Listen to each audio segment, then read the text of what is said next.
tener acá en esta mañana a nuestro apreciado hermano y amigo, el doctor William Soto Santiago. Nos sentimos muy honrados con su presencia y hemos orado que el Señor Jesucristo lo bendiga grandemente y nos bendiga a nosotros a través de su palabra. Con nosotros inmediatamente nuestro apreciado hermano y amigo, el doctor William Soto Santiago.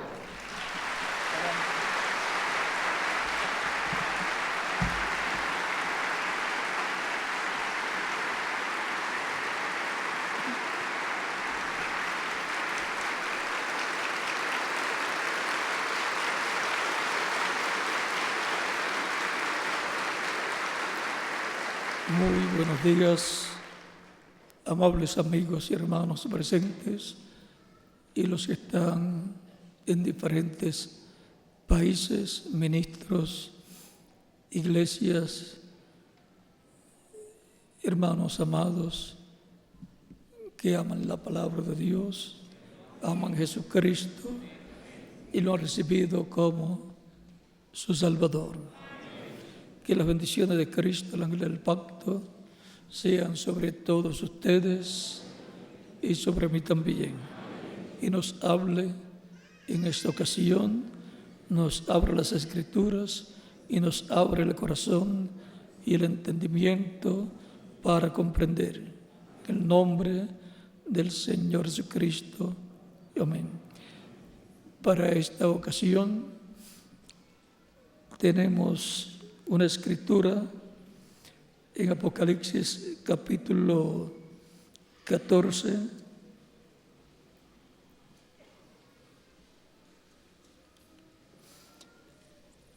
versos 1 al 7, y nos dice: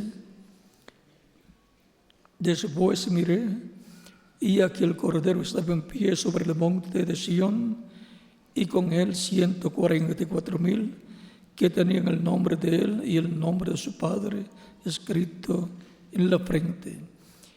Y oí una voz del cielo como estruendo de muchas aguas, y como sonido de un gran trueno,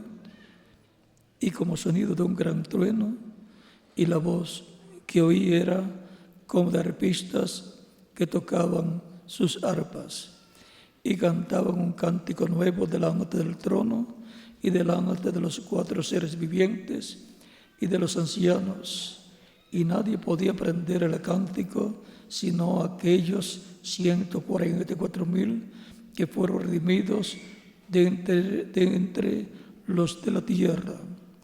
Estos son los que no se contaminaron con mujeres, pues son vírgenes. Estos son los que siguen al Cordero por donde quiera que va. Estos fueron redimidos de entre los hombres como primicias para Dios y para el Cordero. Y en sus bocas no fue hallada mentira, pues son sin mancha delante del trono de Dios. Vi volar por el medio del cielo a otro ángel que tenía el evangelio eterno para predicarlo a los moradores de la tierra, a toda nación, tribu, lengua y pueblo, diciendo a gran voz: temed a Dios y dadle gloria, porque la hora de su juicio ha llegado. Y adorad a aquel que hizo el cielo y la tierra, el mar y las fuentes de las aguas. Que Dios bendiga nuestras almas con su palabra y nos permita entenderla. Pueden tomar asiento si tienen la bondad.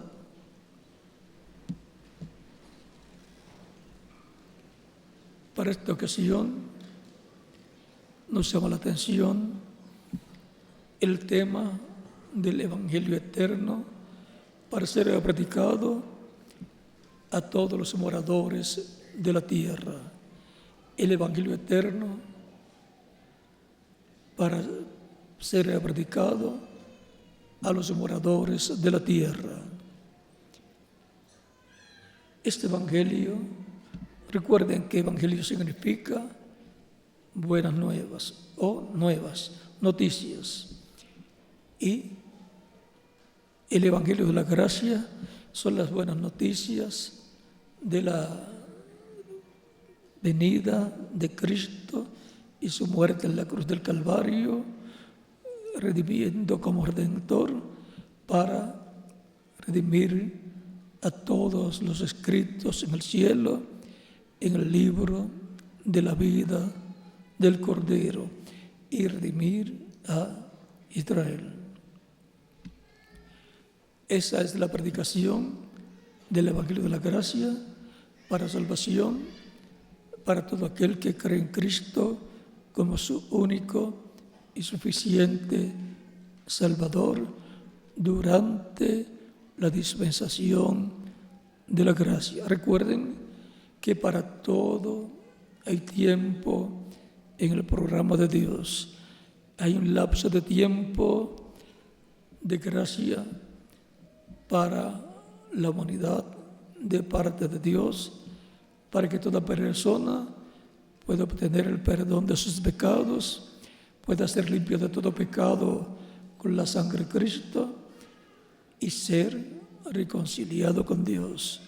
Y por consiguiente, tener paz para con Dios por medio de Jesucristo, nuestro Salvador. Por eso al Evangelio de la Gracia también se le llama el Evangelio de paz, el Evangelio de nuestra paz. Es el que trae la paz al alma del ser humano y hace la paz entre el ser humano y Dios. Todo esto es por medio de Jesucristo, nuestro Salvador, el cual vino con ese propósito de morir en la cruz del Calvario por todos nosotros.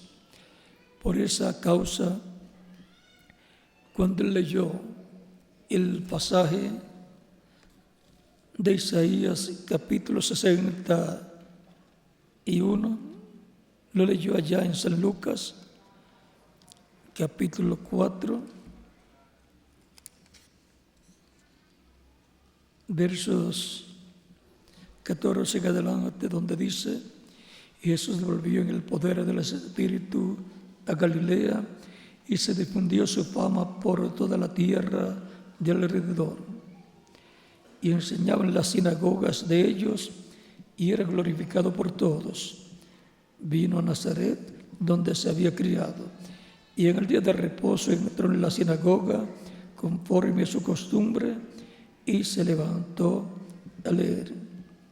Y se leyó el libro del profeta Isaías, y habiendo abierto el libro, halló el lugar donde estaba escrito: el Espíritu del Señor está sobre mí, por cuanto me ha ungido para dar buenas nuevas a los pobres, me ha enviado a sanar a los quebrantados de corazón, a pregonar libertad a los cautivos y vista a los ciegos, a poner libertad a los oprimidos, a predicar el año agradable del Señor. Y enrollando el libro, lo dio al ministro y se sentó. Y los ojos de todos en la sinagoga estaban fijos en él. Y comenzó a decirles: hoy se ha cumplido esta escritura delante de vosotros. Él no leyó todo el capítulo 61 de Isaías y no leyó el verso 2 completo, sino que a la mitad del verso 2 se detuvo, porque hasta donde leyó era lo que él iba a cumplir. El resto corresponde a su segunda venida. Vean lo que dice el verso 2: a proclamar el año de la buena voluntad de Jehová. Y ahí se detuvo. Y el día de venganza del Dios nuestro, eso no lo leyó. Y a consolar a todos los enlutados. Él no leyó de ahí en adelante, de donde dice, y el día de venganza del Dios nuestro, eso no lo leyó. No leyó lo que a continuación decía ese verso, y tampoco el verso 3, a ordenar que a los afligidos de Sión se les dé gloria en lugar de ceniza, óleo de gozo en lugar de luto, manto de alegría en lugar de ese espíritu angustiado, y serán llamados árboles de justicia, plantío de Jehová, para gloria suya. Él no vino para consolar a todos los enlutados, porque eso corresponde a su segunda venida, en donde viene para consolar a todas las personas descendientes de los que han sido martirizados en medio del cristianismo, y también a los judíos que sus antecesores fueron martirizados en las diferentes persecuciones, como en la Inquisición y en la Shoah, en el tiempo de Hitler. Ahora, en este tiempo, viene el consuelo para todas estas personas enlutadas, tanto del cristianismo como del judaísmo. Viene la buena noticia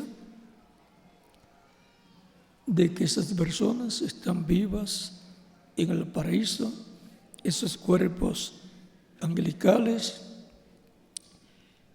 y que algún día ellos volverán a la tierra. Pero mientras tanto, los judíos que fueron martirizados en el tiempo de Hitler, que fueron asesinados, fueron quemados porque eran judíos, a ellos se les da vestiduras blancas para que estén allá en el paraíso, porque cuando ellos, en Apocalipsis capítulo 6, versos 9 al 11, esto corresponde al quinto sello, dice: cuando abrió el quinto sello, vi bajo el altar las almas de los que habían sido muertos por causa de la palabra de Dios y por el testimonio que ellos tenían, porque ellos eran guardadores de la ley, tenían la palabra de Dios, la ley, y tenían el testimonio.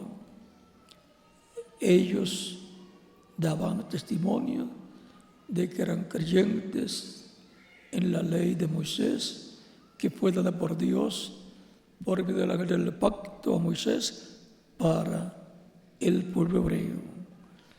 Por lo tanto, por ser creyentes, ellos dieron sus vidas, fueron perseguidos, fueron masacrados.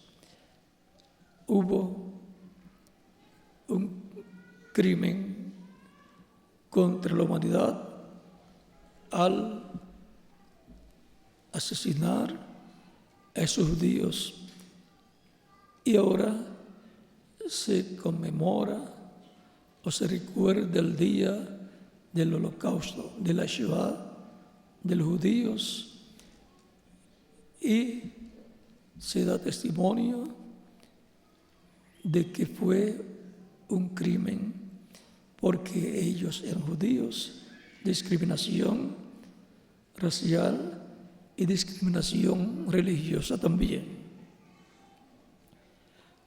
Pero el consuelo es que ellos están vivos.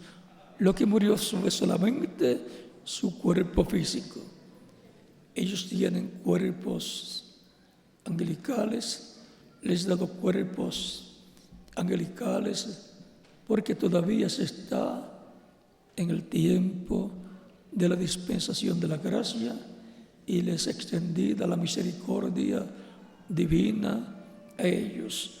Ahora veamos. Y clamaban a gran voz.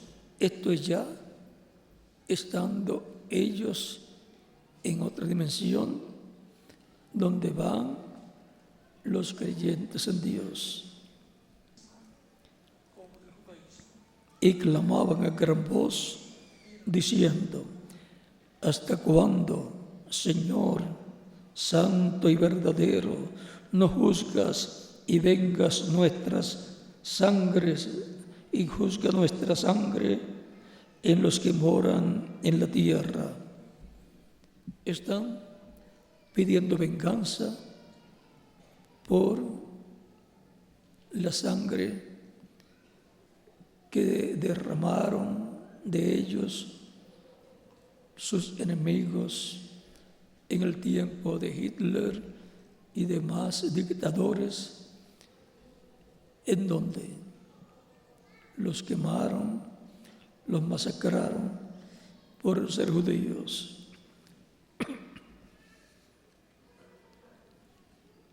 Dios dice en Deuteronomio capítulo 32,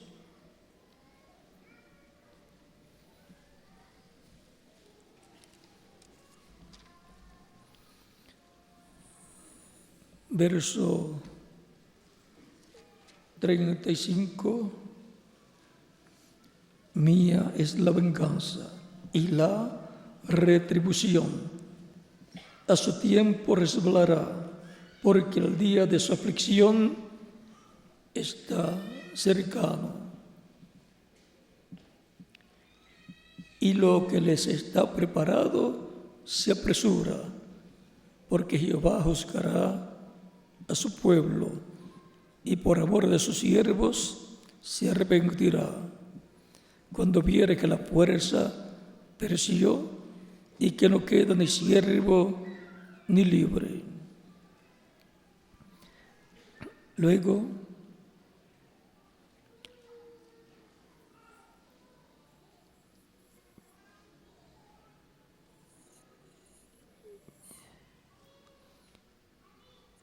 el verso 39 en adelante nos dice de la siguiente manera: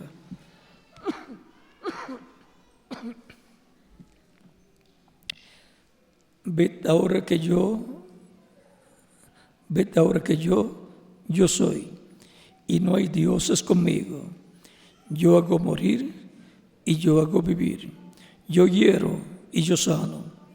Y no hay quien pueda librar de mi mano, porque yo alzaré a los cielos mi mano y diré: vivo yo para siempre. Si apilare mi reluciente espada y echar a mano del juicio, si apilare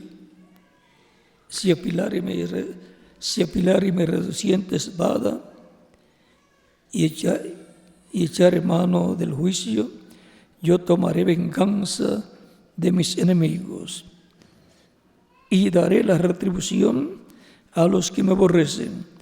Y ahora está la venganza del Dios nuestro, el día de venganza de Dios, del cual habla Isaías capítulo 61. Él vengará la sangre de sus siervos judíos y también vengará la sangre de los cristianos que fueron asesinados, masacrados en tiempos pasados. Embriagaré de sangre mis saetas y mi espada devorará carne. En la sangre de los muertos y de los cautivos, en las cabezas de larga cabellera del enemigo.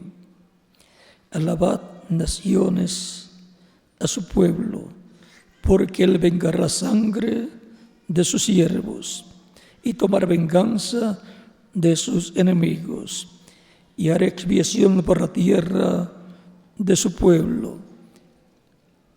Dios ha dicho que él vengará la sangre de sus siervos. Esto es como en el caso y el tiempo que Dios le dijo a Moisés que hiciera la venganza sobre Madián. Y ahora, en el capítulo 6, estos judíos que murieron en el tiempo de la Shoah, o sea, del holocausto judío, están pidiendo venganza, estando ellos en otra dimensión. Recuerde que cuando la persona muere, sigue siendo la persona excepto su cuerpo físico, que fue el que perdió cuando murió, pero sigue viviendo en otro cuerpo. Les ha dado otro cuerpo de otra dimensión espiritual para continuar viviendo a estos judíos, y les son dadas vestiduras. Dice, y se les dieron vestiduras blancas, y se les dijo que descansasen todavía un poco de tiempo, hasta que se completara el número de sus consiervos y sus hermanos, que también habían de ser muertos como ellos. Esas personas que han de ser muertas como ellos son los 144,000 hebreos, 12,000 de cada tribu, que el anticristo los perseguirá y los matará usando ejércitos de diferentes naciones que estarán confederadas con el anticristo. Y así se completará el número de los consiervos de todos estos que murieron en el holocausto judío, en la Shoah.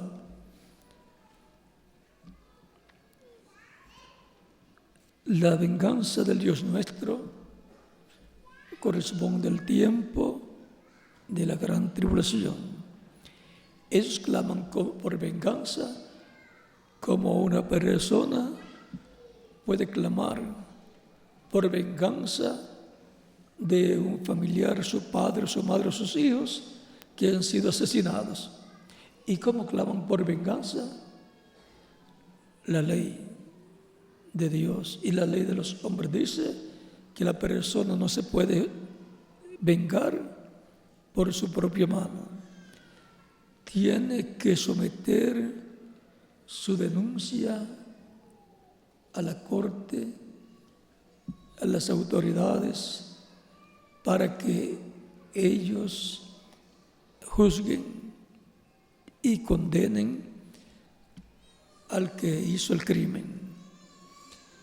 El vengador, el que venga esa muerte o ese asesinato, es el juez. Así como el juez de los cielos y de la tierra es el que vengará la sangre de sus siervos que han sido asesinados en diferentes tiempos.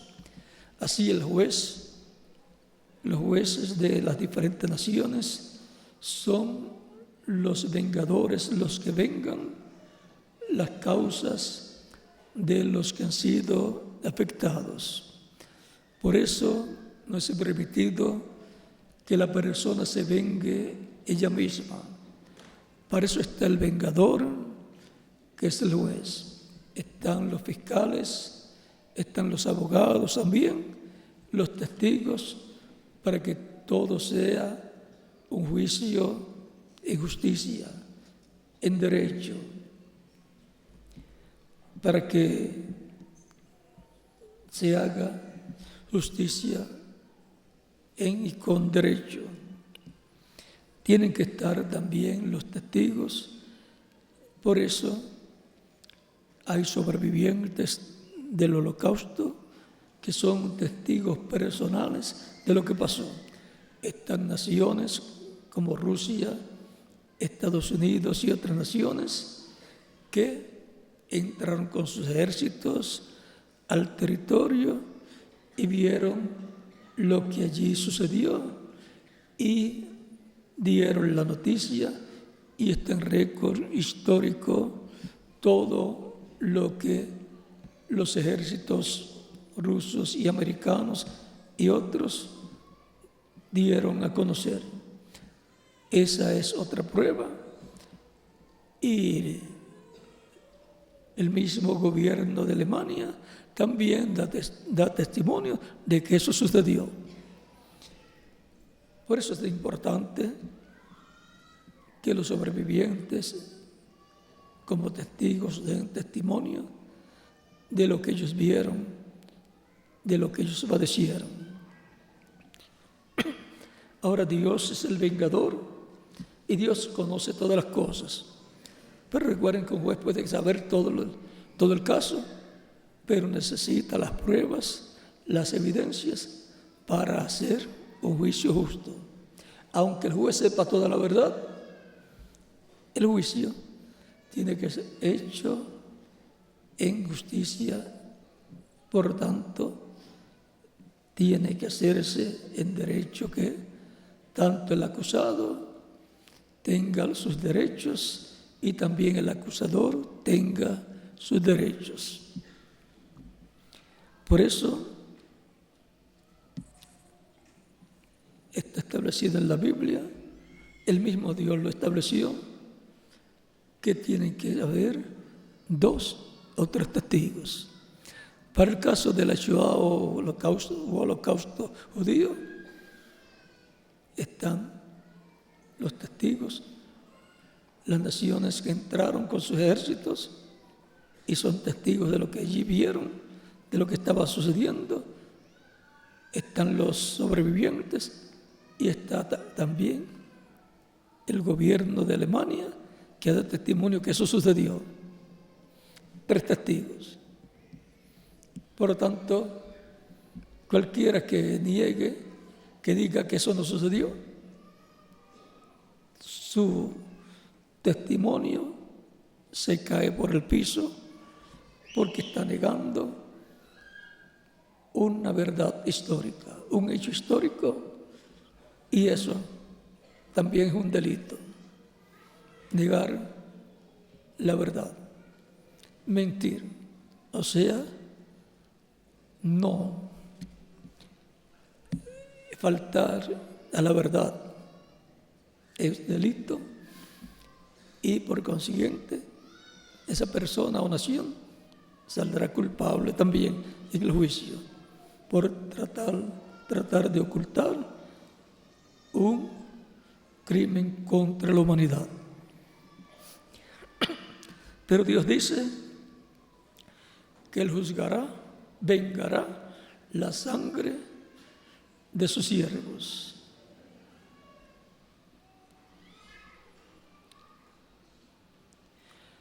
Faltan los consiervos hebreos de ser muertos, que son 144,000. Pero ellos luego van a resucitar al final de la gran tribulación para estar en el reino del Mesías, con el Mesías y su novia, su esposa, su iglesia. Ellos serán como los eunucos en los diferentes reinos que asistían a la reina.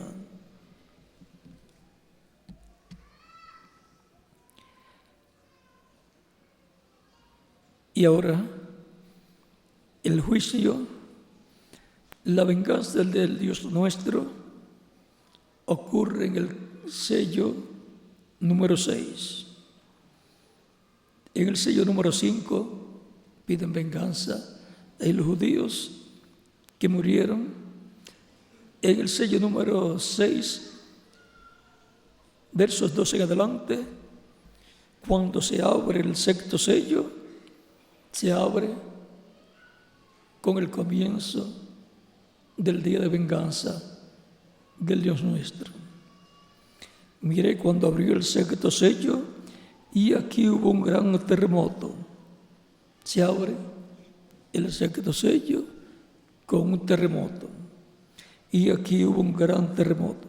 Y el sol se puso negro como tela de silicio y la luna se volvió toda como sangre. Y las estrellas del cielo cayeron sobre la tierra, como la higuera deja caer sus higos cuando es sacudida por un fuerte viento. Y el cielo se desvaneció como un pergamino que se enrolla. Y todo monte y toda isla se removió de su lugar. O sea que es la apertura del sexto sello que da comienzo al día de venganza del Dios nuestro, una catástrofe sobre el planeta Tierra y por consiguiente sobre la humanidad. Y los reyes de la tierra, ahora miren el problema que van a tener todos los gobernantes de la tierra, de diferentes naciones, y los reyes de la tierra, y los grandes, los ricos, los capitanes, los poderosos, y todo siervo y todo libre se escondieron en las cuevas y entre las peñas de los montes.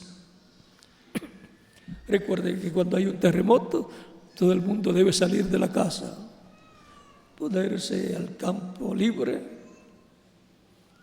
o si encuentra otro lugar más seguro, él decide dónde se va a meter. Aquí dice que se escondieron las cuevas y entre las peñas de los montes. Y decían a los montes y a las peñas: caed sobre nosotros y escondednos del rostro de aquel que está sentado sobre el trono y de la ira del Cordero. O sea que estarán conscientes de que es la ira del Cordero, la ira de Cristo, el juicio divino que Cristo, el juez de los vivos y de los muertos, está llevando a cabo. Es el día de venganza del Dios nuestro. Porque el gran día de su ira ha llegado. ¿Y quién podrá sostenerse en pie? El gran día de su ira. De eso fue de lo que leímos en Apocalipsis capítulo 14, donde dice, verso 7, este ángel mensajero dice a gran voz: temed a Dios y dadle gloria, porque la hora de su juicio, o sea, de su ira, ha llegado.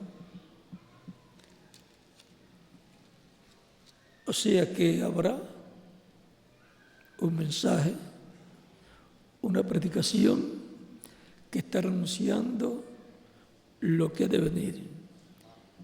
Y está anunciando el tiempo para el cual han de venir estas cosas. O sea que estar hablando de la gran tribulación y los juicios, las plagas que han de caer sobre la raza humana, porque Dios no trae el mundo a juicio sin antes avisarle.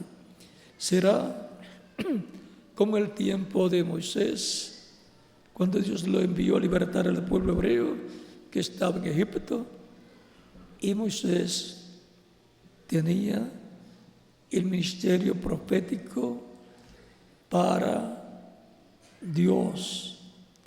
Por medio de él, Dios, con su cuerpo angelical llamado el ángel del pacto, meterse dentro de Moisés y hablar a través de Moisés las cosas que iba Dios a llevar a cabo.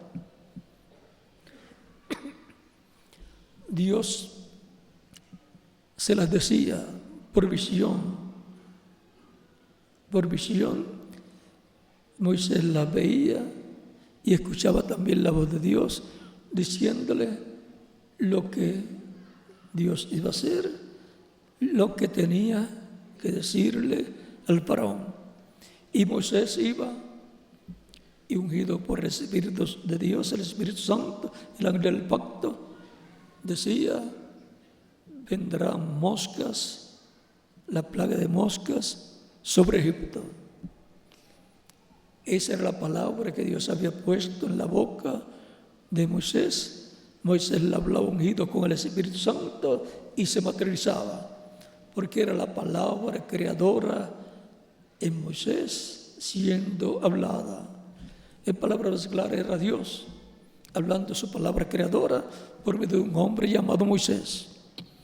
Moisés no hizo ningún milagro. Moisés no trajo ninguna plaga. Fue Dios. Fue Dios por su palabra creadora hablando a través de Moisés. Así ha sido siempre. Para eso es que Dios envía profetas de edad en edad y de dispensación en dispensación, para poner su palabra en la boca de sus hombres y que se materialice esa palabra creadora divina que es hablada por el Espíritu Santo a través de un hombre. Esto está claro en Zacarías capítulo 7. Nos muestra claro la forma en que Dios le hablaba al pueblo. Y ese era el misterio de los profetas que hablaban y las cosas sucedían. El misterio era que era Dios en ellos hablando la palabra creadora de las cosas que iban a suceder. Vean capítulo 7 de Zacarías, versos 11 al 12, dice: pero no quisieron escuchar, antes de volvieron la espalda y taparon sus oídos para no oír, y pusieron su corazón como diamante para no oír la ley ni las palabras que Jehová de los ejércitos enviaba por su Espíritu. ¿Cómo y por medio de quién Dios envía su palabra al pueblo? Por medio de su ángel, el ángel del pacto, que es Cristo en su cuerpo angelical. O sea, es el cuerpo angelical de Cristo. Es ese cuerpo teofánico, porque un espíritu es un cuerpo de otra dimensión.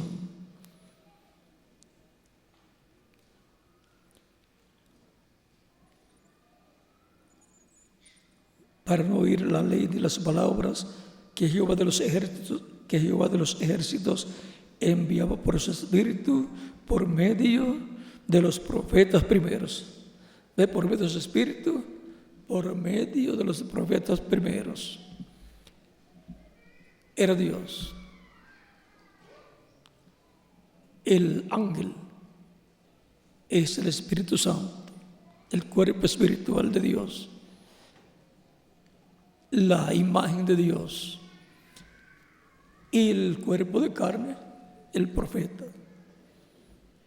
Porque Dios no tenía todavía el cuerpo de carne que más adelante se creó en el vientre de la Virgen María. Usaba diferentes cuerpos humanos llamados profetas. Vean en Hebreos, capítulo 1,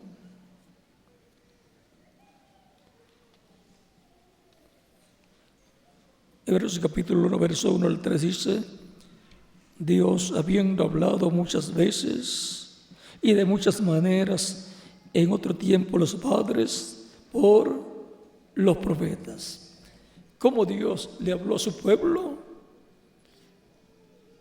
Por medio de sus profetas.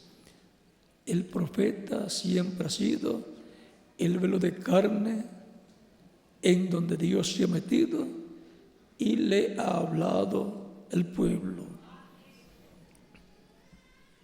para que el pueblo pueda entender en el idioma de ese hombre que Dios está usando. Dice: en estos postreros días nos ha hablado por el Hijo, o sea, por Jesucristo. ¿Y por qué dicen estos postreros días si ya han transcurrido unos 2000 años de ese tiempo hacia acá? Porque los postreros días delante de Dios para los seres humanos son los postreros milenios, que son quinto milenio, sexto milenio y séptimo milenio.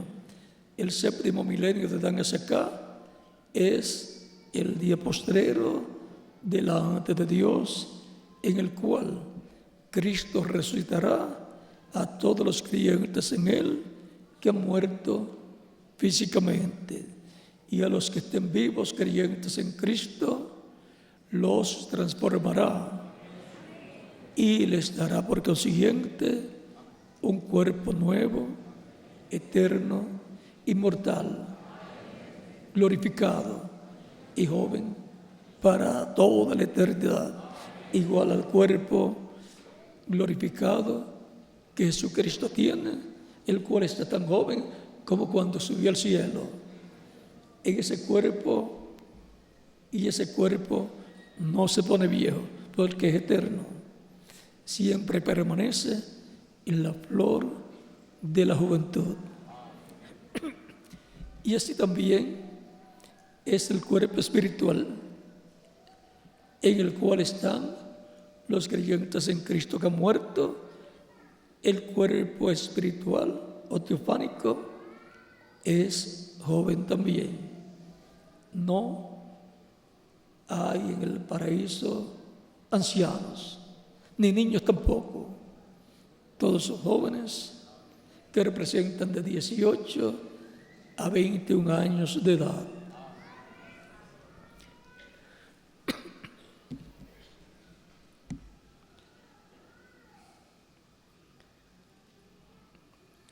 En estos postreros días nos ha hablado por el Hijo, o sea, por Jesucristo, en el cual pues estaba Dios en toda su plenitud. Ese cuerpo que nació de la Virgen María y que le fue puesto por nombre Jesús, es el cuerpo físico de Dios, por lo cual el nombre de Dios fue colocado en él. El nombre de Dios para salvación, para redención. Por eso Jesucristo decía: yo he venido en nombre de mi Padre. Y también decía: yo les he dado a conocer tu nombre. Y también decía: Padre, glorifica tu nombre. Y también Jesús decía: yo los he guardado en tu nombre. A quien constituyó heredero de todo. El heredero de toda la creación es el Señor Jesucristo. Él es el verbo que era con Dios, el ángel del pacto, a través del cual Dios habló existencia toda la creación, a quien constituyó heredero de todo, y por quien asimismo hizo el universo. ¿Por medio de quién hizo el universo? Por medio de Jesucristo. Por medio de Jesucristo en su cuerpo angelical, porque todavía no tenía el cuerpo físico, el cual, siendo el resplandor de su gloria y la imagen misma de su sustancia. ¿Cuál es la imagen de Dios? Jesucristo en su cuerpo angelical. ¿Y quién y cuál es la semejanza física de Dios? Jesucristo en su cuerpo físico, el cual ya está glorificado. Así es que ver a Dios en su imagen era ver a Dios en su cuerpo angelical. Por eso, cuando los profetas del pasado, como Abraham, Isaac, Jacob y también Manoah y otros hombres de Dios, vieron al ángel del pacto, y Moisés también, dijeron que vieron a Dios cara a cara. ¿Por qué? Porque estaban viendo a Dios en su cuerpo angelical, en su cuerpo teofánico. Y ver a Dios en su cuerpo físico, en su cuerpo de carne, es más sencillo. Los discípulos del Señor Jesucristo estaban viendo a Emmanuel, que significa Dios con nosotros. Estaban viendo a Dios en su cuerpo físico, su cuerpo de carne. Luego resucitó glorificado y sus discípulos lo vieron glorificado. Vieron a Dios en su cuerpo físico glorificado. Es todo bien sencillo. Usted me ve a mí y yo le veo a usted, lo veo a usted. Pero sin embargo, no nos estamos viendo. Y usted dice, ¿cómo puede ser eso? Porque somos alma viviente y no nos estamos viendo el alma. Solamente nos estamos viendo el cuerpo físico en el cual estamos viviendo, el cual es una casa terrenal, un templo humano donde nosotros habitamos. Pero decimos, te estoy viendo, te puedo saludar, puedo hablar contigo. Nos estamos viendo humanamente, estamos viéndonos el cuerpo físico, cuerpo humano.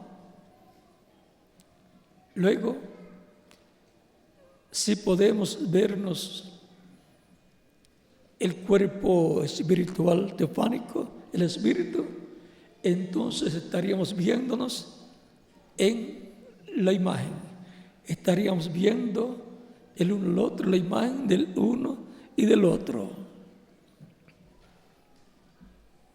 Y así por el estilo, así también con Dios, porque Dios creó al ser humano a su imagen, cuerpo espiritual, y a su semejanza, cuerpo físico, semejante al cuerpo de Jesucristo.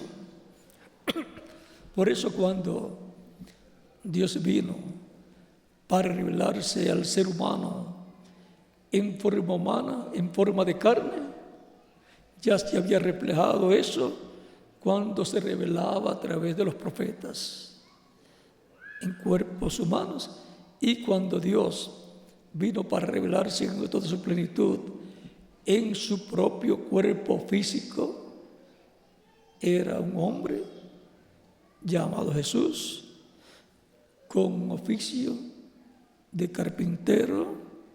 O sea que no vino como una persona que no trabajaba. No era ningún vago.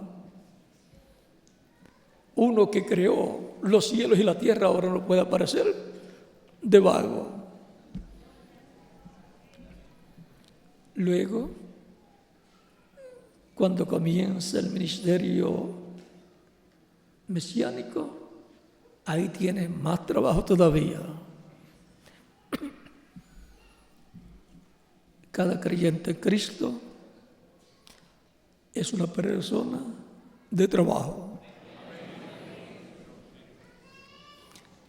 Dios no quiere vagos en su reino. La suerte de los vagos está representada en la suerte del que recibió un talento y lo escondió. No trabajó, fue un vago con lo que Dios puso en su mano. Dios nos ha dado talentos a todos para que trabajemos en su reino en favor del programa divino. Por tanto, es importante conocer todos los trabajos que hay, que se llevan a cabo en la obra, para que cada uno haga siempre trabajo en la obra del Señor. En una ocasión los discípulos dicen al Señor: la mies es mucha, Señor. Y el Señor dice: la mies es mucha y los obreros son poco. Orad al dueño de la mies para que envíe más obreros. ¿Y cuántos quieren ser de esos obreros que Dios envía en este tiempo a trabajar en su obra? Yo también.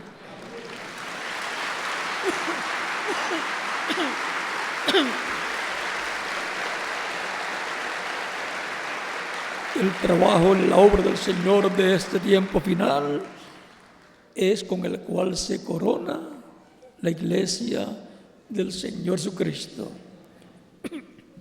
Por lo tanto, el trabajo que se hizo en etapas pasadas de la iglesia fue importante, y ahora el más importante es el que corona la iglesia del Señor Jesucristo.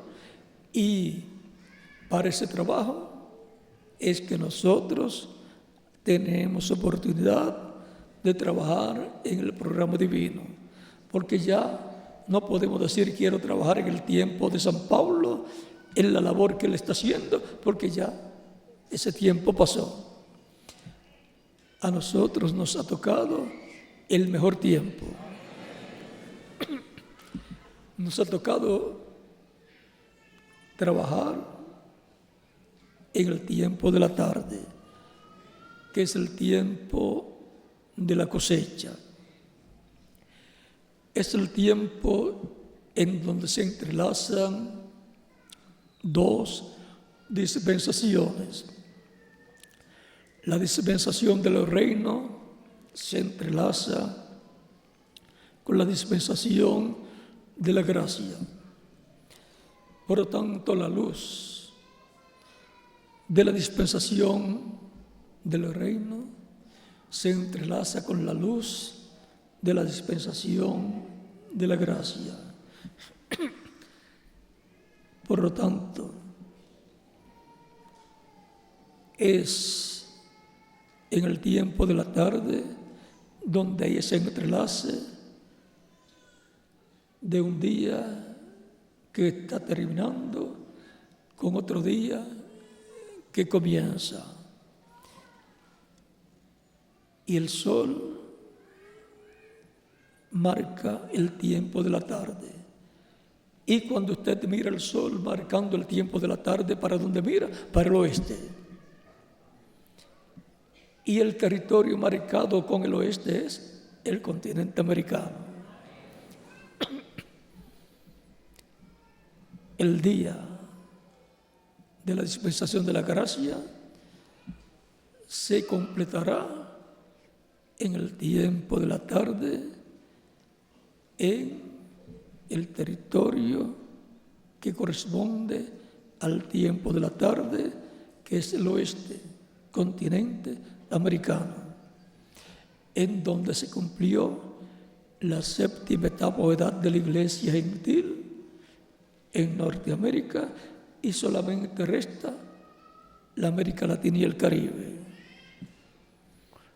para la luz de la dispensación de la gracia resplandecer, y de ahí esa luz cubrir todas las demás naciones para completarse el programa divino de la dispensación de la gracia, y terminando ese día comienza un nuevo día, la dispensación del reino, porque los días conforme al calendario hebreo terminan en la tarde y el otro día comienza ahí mismo en la tarde, para poner una hora, digamos que a las 6 de la tarde, en otras ocasiones es a las 5, otras ocasiones es después de las 6, si es invierno es más temprano que hay el cambio de día, si es en verano es más tarde que hay el cambio de día.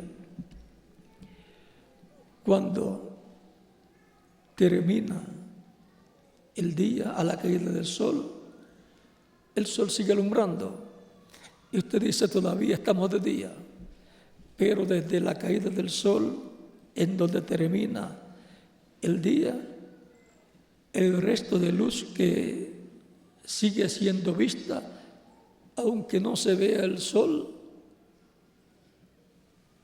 esa luz corresponde a un nuevo día. Está alumbrando, digamos por media hora o un poquito más, esa luz que trae Cristo, ese mensaje que trae Cristo es luz para un nuevo día dispensacional. Luego que finaliza la luz del día que se estaba viviendo de la dispensación de la gracia, las personas que estarán en el occidente estarán viendo la luz de 2 días al mismo tiempo, y por consiguiente estarán recibiendo 2 lluvias: la lluvia temprana de la predicación del Evangelio de la Gracia, que irá alrededor de la primera venida de Cristo, y la lluvia tardía, que gira alrededor de la segunda venida de Cristo.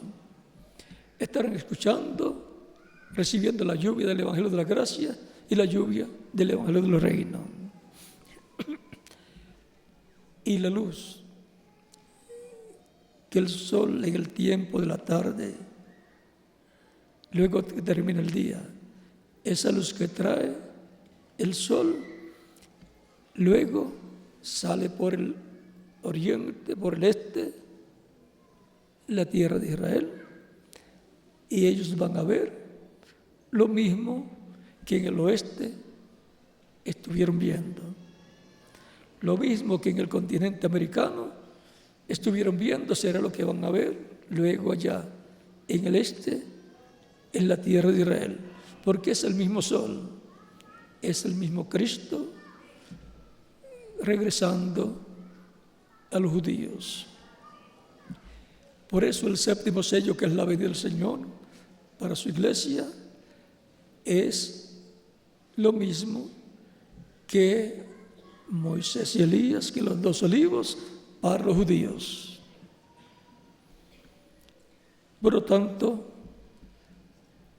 los primeros que van a tener la revelación divina de la venida del Mesías, de la venida del Señor, serán los que estarán viviendo en el tiempo de la tarde, en el ciclo divino que corresponde a la América Latina y el Caribe estarán viendo la luz, la manifestación de Cristo para el día postrero, para su iglesia, y los judíos van a darse cuenta, van a mirar y van a decir: esto es lo que nosotros estamos esperando.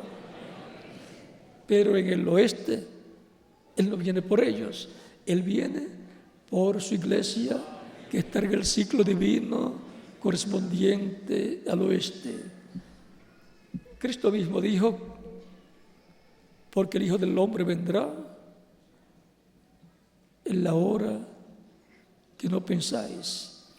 Y también dijo: como el relámpago que sale del oriente, la tierra de Israel, y se revela, se manifiesta,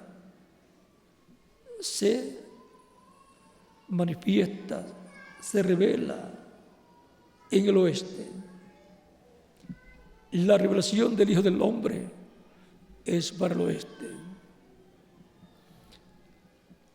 Y ahí no vamos a explicar mucho, lo vamos a dar para otra ocasión. Es importante saber que la bendición grande para el cristianismo estará en el oeste, porque al oeste le toca el tiempo de la tarde. Y siempre en el tiempo de la tarde, cuando se pone el sol, se pone por el oeste. Y el oeste de la tierra es América. Así que es un privilegio vivir en el continente americano y sobre todo en la América Latina y el Caribe.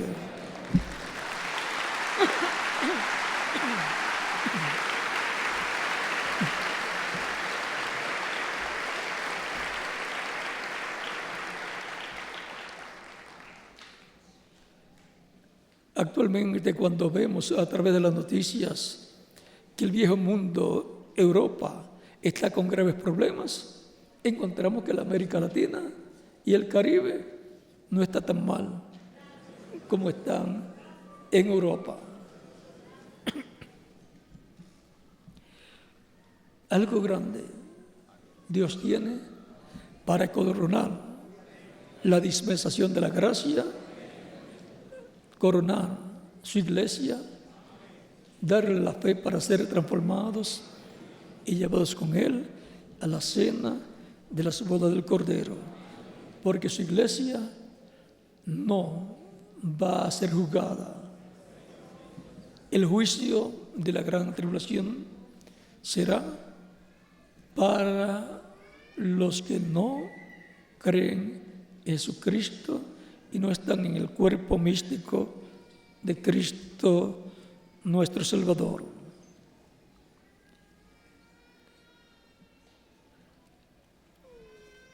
El que cree en Cristo no será condenado, por lo tanto no tiene que ir a juicio. Cristo quitó nuestros pecados y ya no hay causa por la cual tengamos que ser juzgados. Así es que, aunque sabemos que el tiempo de la gran tribulación era terrible para la familia humana, tenemos el consuelo que Él va a resucitar a los creyentes que murieron y a los que están vivos los va a transformar y los va a sacar de esta dimensión terrenal. Se los va a llevar a la cena de las bodas del Cordero, porque no están puestos para ira, sino para salvación. Primera de Tesalonicenses, capítulo 5, verso 1 en adelante, dice: acerca de los tiempos y de las ocasiones, no tenéis necesidad, hermanos, de que yo os escriba, porque vosotros sabéis perfectamente que el día del Señor vendrá así como ladrón en la noche, que cuando digan paz y seguridad, entonces vendrá sobre ellos destrucción repentina, como los dolores a la mujer encinta, y no escaparán. O sea, que va a haber un tiempo de paz humana, un tiempo de paz por medio de pactos humanos que no será permanente, porque la paz permanente, la paz imperecedera, la estará predicando, proclamando Elías en su quinta manifestación, y les estará anunciando esa paz permanente para ser traída en el reino del Mesías, no en el reino de los gentiles.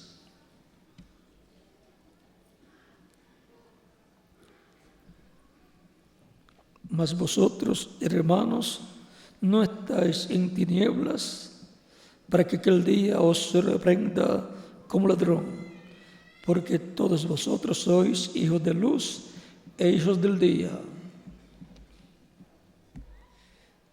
Cristo dijo: yo soy la luz del mundo.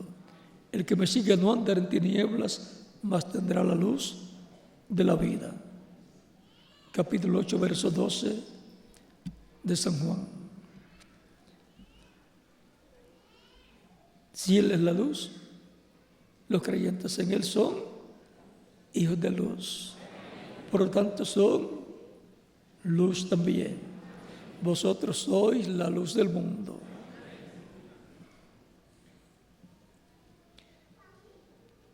Porque todos vosotros sois hijos de luz e hijos del día.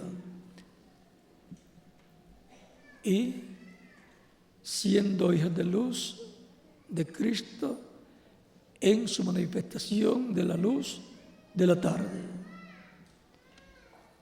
en el cumplimiento de lo que Él ha prometido para nuestro tiempo, y estar en el cumplimiento de lo que Él ha prometido, en las promesas que Él ha hecho, es estar en Cristo, estar en la luz.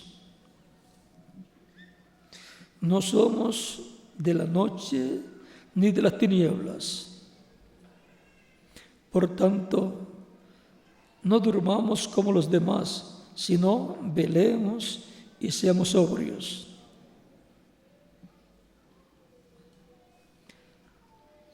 Así es que el verso 9 dice: porque no nos ha puesto Dios para ira, sino para alcanzar salvación por medio de nuestro Señor Jesucristo, quien murió por nosotros para que, ya sea que velemos o que durmamos, vivamos juntamente con Él. Ya sea que velemos o que sea que permanezcamos vivos esperando su venida, o que durmamos, vivamos juntamente con Él. O sea, ya sea que la persona muera o que permanezca viva, vivirá eternamente con Cristo. Ahora, la predicación del Evangelio eterno estará anunciando el juicio divino, la ira del Dios vivo que ha de venir sobre la tierra para la humanidad. Vendrá sobre la familia humana, sobre todos aquellos que no han recibido a Cristo como Salvador, sobre las vírgenes insensatas que no tenían aceite en sus lámparas, y sobre los judíos también, sobre 144,000 hebreos, 12,000 de cada tribu, para ser purificados durante la gran tribulación. Porque por cuanto no habían recibido a Cristo y no tenían aceite en sus lámparas, entonces tienen que pasar por la gran tribulación para su purificación.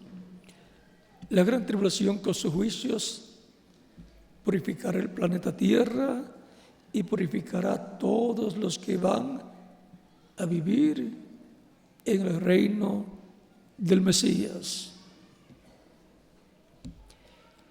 Para los creyentes en Cristo que forman la iglesia del Señor Jesucristo, lo que hay son bendiciones de Dios.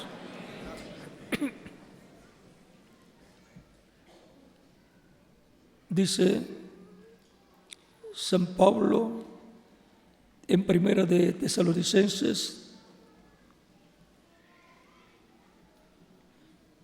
verso 13 en adelante, dice: tampoco queremos, hermanos, que ignoréis acerca de los que duermen, o sea, de los que han muerto,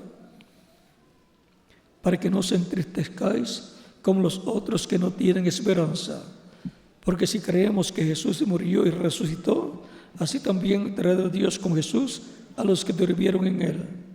Por lo cual os decimos esto en palabra del Señor, que nosotros que vivimos, que habremos quedado hasta la venida del Señor, no precederemos a los que durmieron, porque el Señor mismo, con voz de mando, con voz de arcángel y con trompeta de Dios, descenderá del cielo, y los muertos en Cristo resucitarán primero. Luego nosotros los que vivimos, los que hayamos quedado, seremos arrebatados juntamente con ellos en las nubes para recibir al Señor en el aire, y así estaremos siempre con el Señor. Por tanto, alentaos los unos a los otros con estas palabras. Son palabras de aliento para los creyentes en Cristo, las palabras del apóstol San Pablo.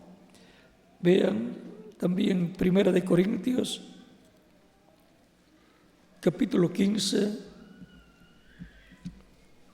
verso 49 en adelante, dice: así como hemos traído la imagen del terrenal, traeremos también la imagen del celestial.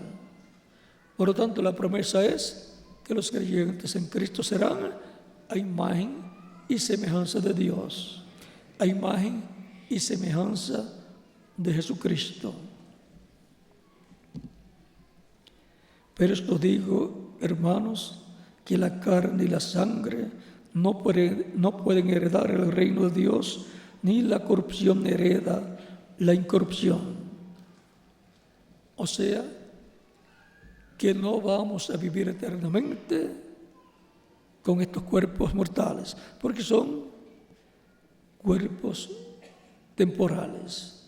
Es por un tiempo, y para un tiempo que Dios nos da estos cuerpos para que confirmemos nuestro lugar en la vida eterna. Y eso se hace recibiendo a Cristo como único y suficiente Salvador. La vida eterna es lo más importante y lo más grande que una persona puede recibir, y lo obtiene recibiendo a Cristo como su Salvador, porque Él es la vida. Dios nos ha dado vida eterna, y esta vida está en su Hijo, en Jesucristo. El que tiene el Hijo, a Cristo, tiene la vida. El que no tiene el Hijo de Dios, no tiene la vida, no tiene la vida eterna. Lo que tiene es una vida temporal que se le va a terminar y no sabe cuándo se le va a acabar. Les cité esa primera de Juan capítulo 5, versos 10 al 13. Y la noticia buena es que el apóstol dice que tenemos vida eterna. Ya nuestra alma tiene vida eterna. El cuerpo espiritual o angelical tiene vida eterna. Y ahora nos falta obtener vida eterna física, lo cual será con la transformación, en donde obtendremos la inmortalidad. Y seremos todos inmortales como Jesucristo, nuestro Salvador. Seremos inmortales físicamente. en nuestro interior, en nuestro espíritu y en nuestra alma, somos inmortales. Tenemos vida eterna. Sigue diciendo San Pablo: he aquí os digo un misterio. Y este misterio la ciencia no lo conoce. No todos dormiremos, o sea, no todos vamos a morir. Va a haber un grupo de creyentes en Cristo vivos cuando Cristo resucita a los muertos creyentes en Él, y esos que estén vivos los va a transformar. Por eso no todos dormiremos, pero todos seremos transformados. Todos vamos a tener un cuerpo transformado de mortal a inmortal, de cuerpo normal a cuerpo glorificado. Pero todos seremos transformados en un momento, en un abrir y cerrar de ojos, a la final trompeta, porque se tocará la trompeta y los muertos serán resucitados incorruptibles y nosotros seremos transformados. Y eso va a ser para cuando esté sonando esa trompeta final, la final trompeta, el final mensaje de Dios para su pueblo, la trompeta de la predicación del Evangelio del Reino. En ese tiempo en que se entrelaza la predicación del Evangelio del Reino con la predicación del Evangelio de la Gracia, en donde se entrelaza la trompeta de la predicación del Evangelio de la Gracia con la trompeta del Evangelio del Reino, ahí, en ese tiempo, es que se va a cumplir la venida del Señor, la resurrección de los muertos en Cristo y la transformación de los vivos. Pero no sabemos en qué año va a suceder. Pero para ese tiempo estará sonando la trompeta final, el mensaje final de Dios, la predicación del Evangelio del Reino. Porque es necesario que esto corruptible se vista de incorrupción y esto mortal se vista de inmortalidad. Para poder continuar viviendo físicamente, nuestro cuerpo tiene que ser vestido de inmortalidad, tiene que ser vestido de un cuerpo glorificado, tiene que ser transformado de mortal e inmortal. Y eso está prometido por Dios para todos los creyentes en Cristo, para todos ser iguales a Jesucristo. Filipenses capítulo 13, versos 20 al 21 nos dice: mas nuestra ciudadanía está en los cielos, de donde también esperamos al Salvador, al Señor Jesucristo, el cual transforma el cuerpo de la humillación nuestra para que sea semejante al cuerpo de la gloria suya, por el poder con el cual puede también sujetar a sí mismo todas las cosas. ¿Para qué estamos esperando la venida del Señor? Para nuestra transformación. Eso es lo que está prometido, para ser transformados y ser a su imagen y semejanza, para tener un cuerpo como su propio cuerpo glorificado y joven para toda la eternidad. Y los que van a ser transformados lo estarán creyendo, lo estarán esperando y lo van a estar experimentando en el momento correspondiente. Y yo soy uno de ellos. ¿Y qué más? Cada uno de ustedes también.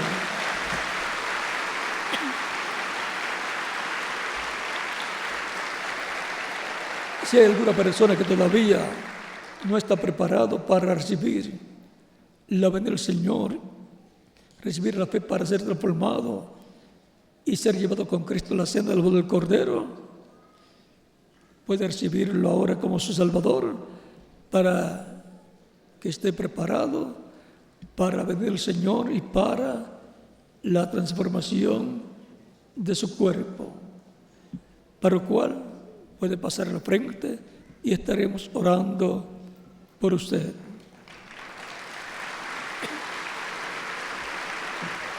Recuerde que esta bendición de la transformación y de la resurrección es para los creyentes en Cristo, porque Cristo es el que va a llevar a cabo la resurrección de los creyentes en Él que murieron en el pasado y va a transformar a los que estén vivos creyentes en Él.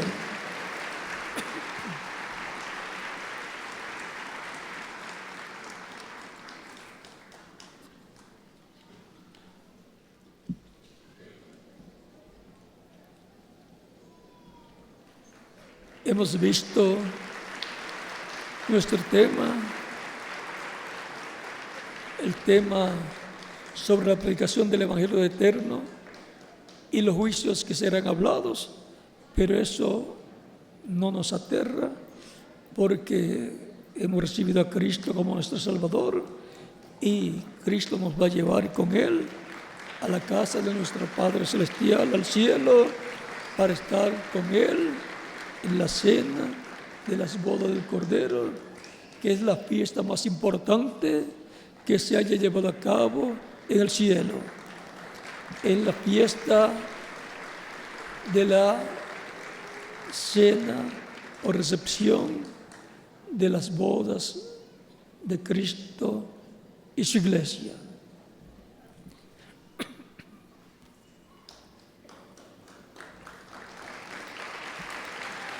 Dios tiene mucho pueblo en la bella República de Colombia y en toda la América Latina y los está llamando en este tiempo final. Tiene que ser completada la iglesia del Señor Jesucristo antes que Cristo termine su obra de intercesión en el cielo como sumo sacerdote, para Él salir del trono del Padre, el trono de intercesión, tomar el título de propiedad, el libro sellado con 7 sellos de Apocalipsis capítulo 5, abrirlo en el cielo y hacer su obra de reclamar a todos los que Él ha redimido con su sangre preciosa.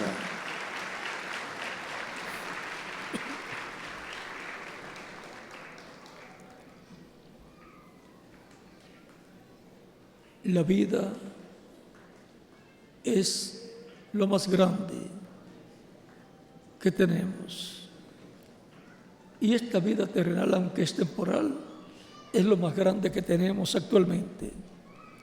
Y nos da la oportunidad de hacer contacto con Cristo para que nos dé la vida eterna.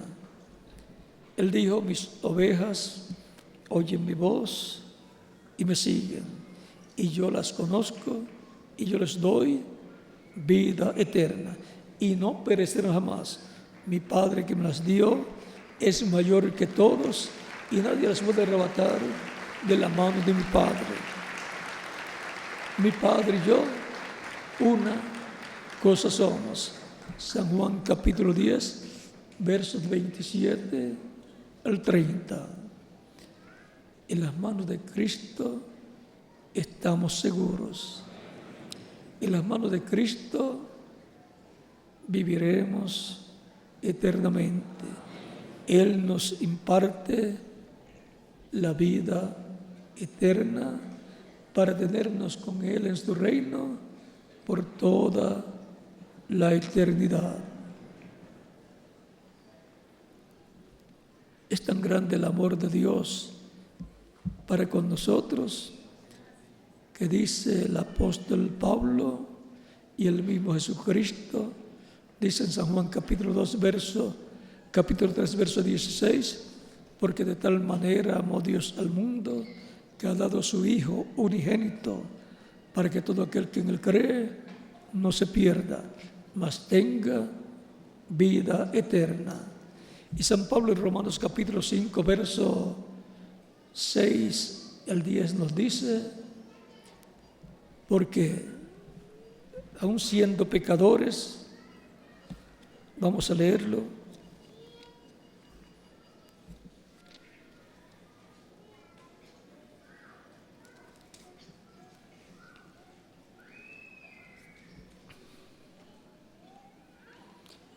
porque Cristo, cuando aún éramos débiles, a su tiempo murió por los impíos. Ciertamente apenas morirá alguno por un justo. Con todo, pudiera ser que alguno osara morir por el bueno. Mas Dios muestra su amor para con nosotros, en que siendo aún pecadores, Cristo murió por nosotros. La muestra mayor del amor de Dios hacia nosotros es que Cristo murió por todos nosotros, porque Dios lo envió para morir por nosotros. Por eso, algunas personas espirituales en el tiempo de Jesús decían, este es el Salvador del mundo.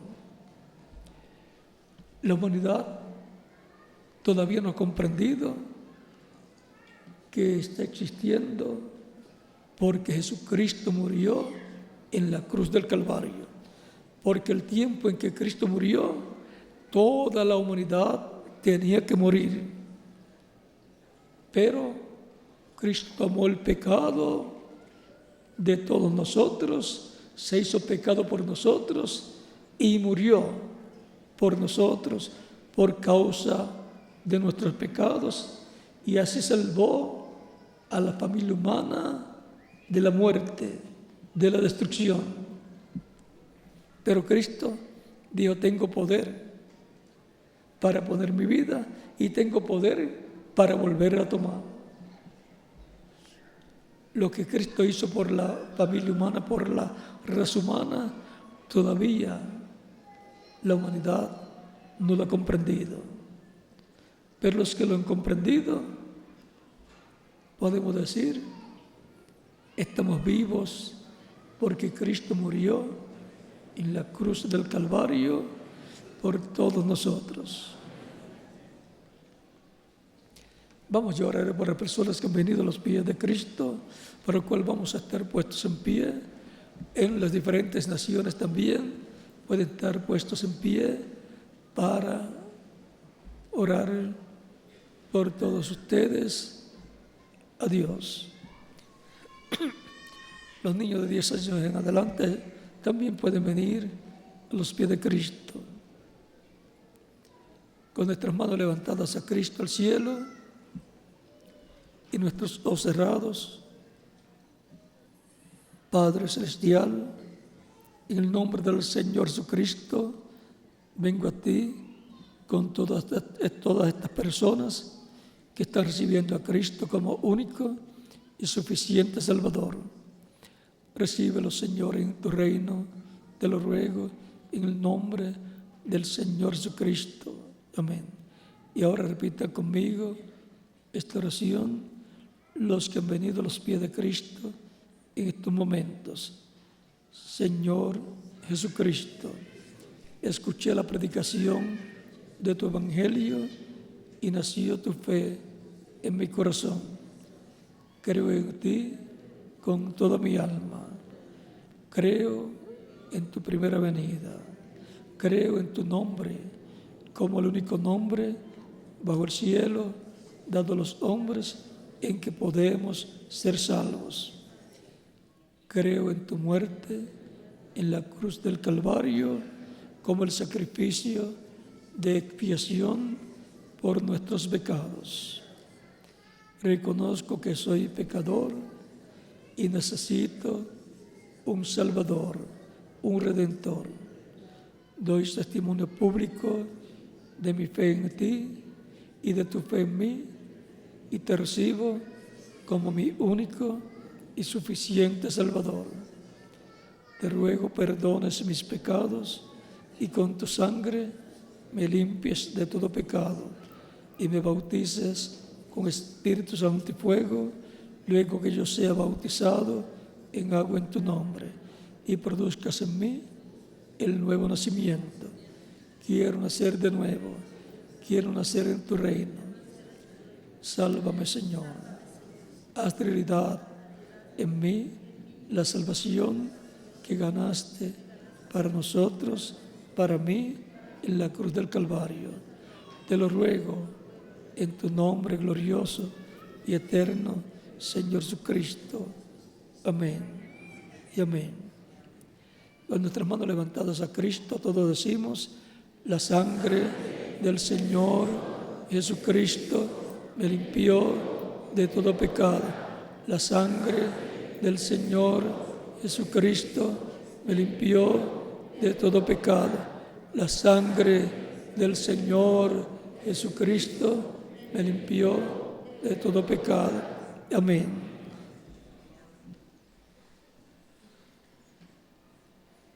Ustedes me dirán: escuché la predicación del Evangelio de Cristo,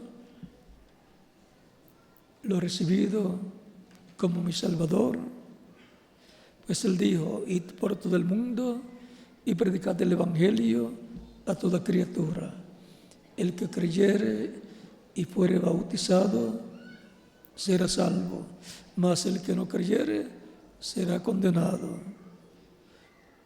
Quiero ser bautizado en agua en el nombre del Señor lo más pronto posible, porque escuché el Evangelio y creí y lo recibí como mi Salvador.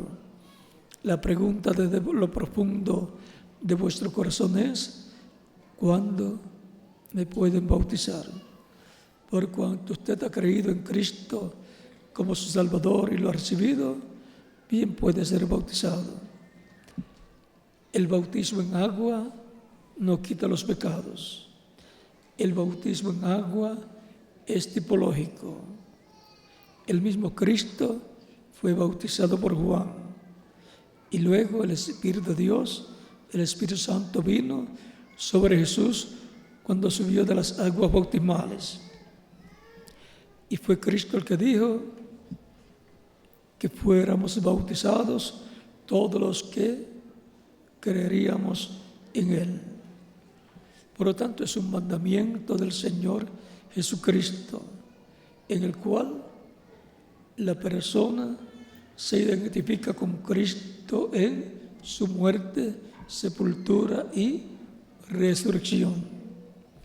Ese es el simbolismo del bautismo en agua en el nombre del Señor Jesucristo. Cuando la persona recibe a Cristo como Salvador, muere el mundo. Y cuando el ministro lo sumerge en las aguas bautismales, tipológicamente está siendo sepultado. Y cuando lo levanta de las aguas bautismales, está resucitando a una nueva vida, a la vida eterna con Cristo en su reino eterno.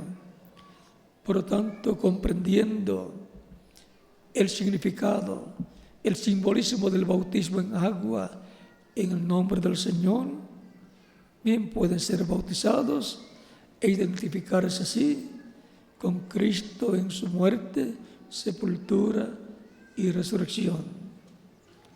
Y que Cristo les bautice con Espíritu Santo y fuego y produzcan ustedes el nuevo nacimiento.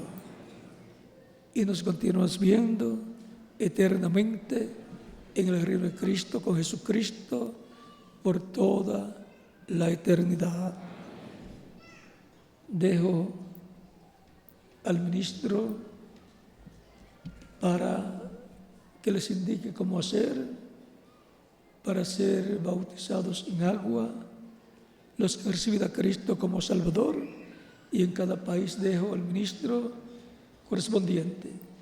Con ustedes, el reverendo Alejandro Sarria, y pasen todos una tarde feliz llena de las bendiciones de Jesucristo, nuestro Salvador.